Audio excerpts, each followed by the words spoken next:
Okay, hey people, I got here a Slaymaker laminated wafer lock. Mom, Love, and Screen Door are registered trademarks of MomCorp. Given to me by Chip Schuhart. I'm going to use the heel of a short hook.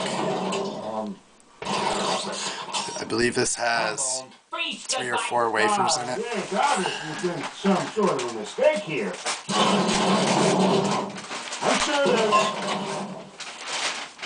I'm sure there's... And there we have it.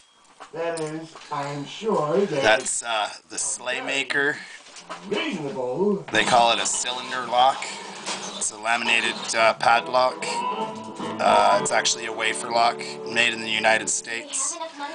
And if you search Slaymaker on YouTube, you will see this lock. It's been around all over the United States and whatnot.